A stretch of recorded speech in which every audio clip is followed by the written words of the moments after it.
Hey, people. There's been a lot of hype recently behind a team that is possibly the team that I'm most interested in heading into next season. And no, it's not the Chicago Bulls, although I already did a video for them and I am a fan of the Bulls.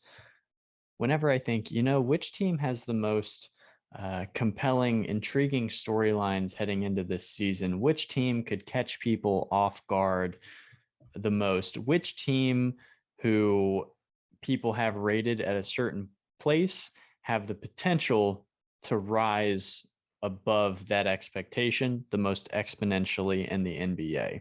And I am not the first person to have this opinion. There's been a couple of videos on this recently, but I would put some money on the Indiana Pacers.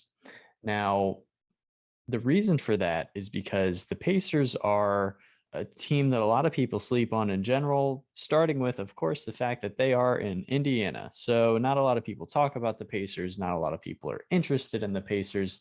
The Pacers don't own a lot of real estate in the minds of most NBA fans, unless you are an Indiana Pacers fan. And I'm not saying that that's fair. A lot of teams deal with this. I'm just stating things that I think most people would accept as the truth. Even if the Minnesota Timberwolves were the best team in the league, they would probably not get talked about as much as the Celtics, the Lakers, those type of teams, the Knicks, right? It's because of where you are. So I don't mean any shade by that. It's just a fact. Now, the other reasons that the Pacers don't get talked about a lot is because they weren't as good as they should have been last year through some fault of their own. It was a combination of really, really bad injuries to TJ Warren. Miles Turner was out for some time.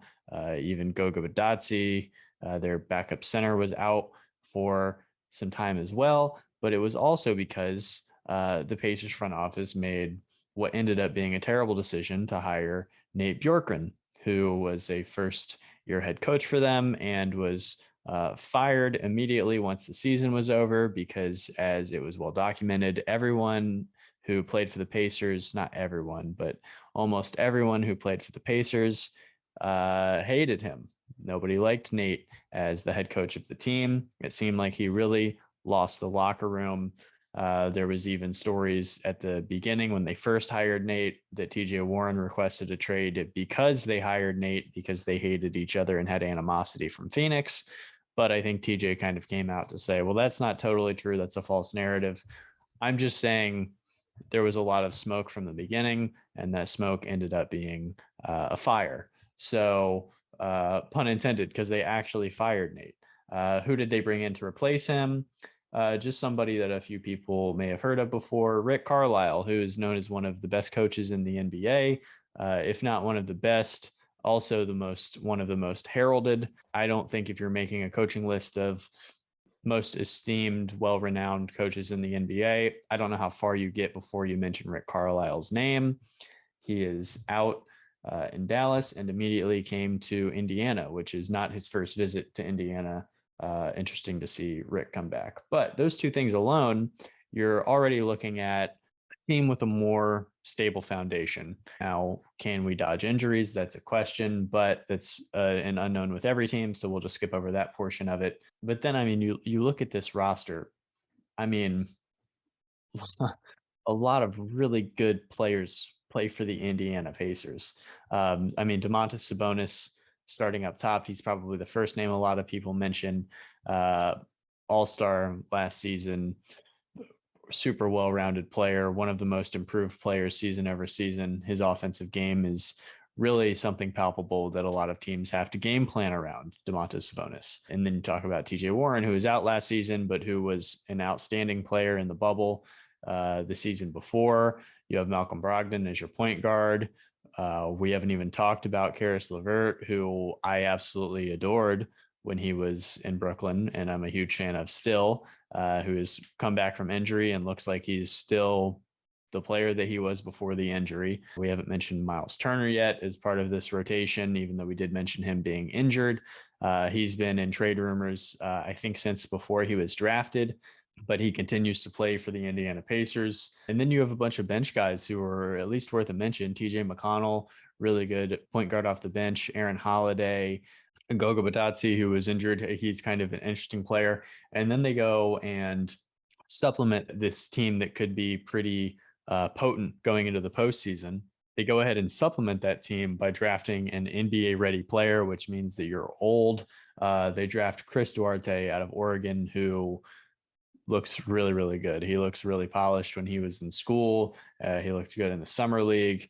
So they add a player to the mix who can become part of your rotation immediately.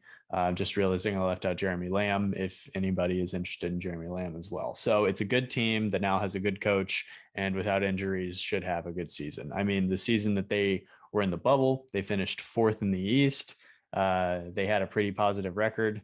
I can't remember precisely what it was, but fourth in the East, pretty solid record. Now, the issue with that is that they were swept in the first round of the playoffs. Not a super good look. Not a lot of ways to get around that. I guess the main thing that you would look at is the reason that they got swept is that they got swept by the Heat, who ended up having a very notable postseason by going all the way to the finals to lose to the Lakers. But the Heat had a very good postseason, so we take that early exit sweep with a grain of salt, even though that still stings a lot. But last season, you don't have what I think a lot of people would consider your second best player, and you still made it to the play-in game despite the toxic locker room, despite all the injuries. You still almost made the playoffs, so that's pretty good. I mean, a couple other things that I think are really interesting is a lot of people love to talk about teams that, and this is like a just desserts conversation. Like, is this something that's actually going to happen? No, this is more of just for fun. But a lot of people like to talk about situations where disgruntled superstars could end up. I mean, Pacers got a lot of ammo. They got a lot of really good players on their team. They have a deep roster. They have a lot of guys that a lot of teams would have some interest in. So when you're talking about, if a Carl Anthony Towns gets pissed and decides he's had it and they trade him for, a Sabonis or a Turner plus pieces to make sure that you have enough guys in the rotation, or if a Damian Lillard says, you know what, I've had enough and decides to go somewhere, you could do like a Brogdon Sabonis. My point is that you can get rid of several big pieces on this team and still have like a really decent team. So there's that kind of part of this as well. And again, maybe Indiana doesn't go that route. Maybe this team ends up looking really, really solid. But I just don't understand why this team isn't getting talked about more. And I think some other creators are starting to notice this as well. I mean, I know another content creator, John Tortorelli, just made a video about the Pacers being slept on. There's somebody else who I can't remember offhand, but I'm obviously not the first person to talk about this. But I am surprised that they aren't getting more buzz, just because this is a really, really good team that I think could have a really good year. The jury is still out on what some of these players look like post injuries. The jury is still out on how this team kind of comes together, how long it takes them to kind of get into the flow of things with the new coach and adding some big players back to the rotation. But I have high expectations for this team that I think is somebody that you definitely don't want to run into in the playoffs as currently constructed. There's a lot of different ways that they can go about beating you. So yeah, I'll go ahead and cut this here. But yeah, guys, again, thank you for taking the time to watch the video, to leave any thoughts that you might have about the Pacers, about this video in particular, about videos that you would want to see going forward, whatever that may be. Feedback is appreciated. And yeah, thank you for just taking the time to watch this. But thank you again, and I'll catch you guys next time.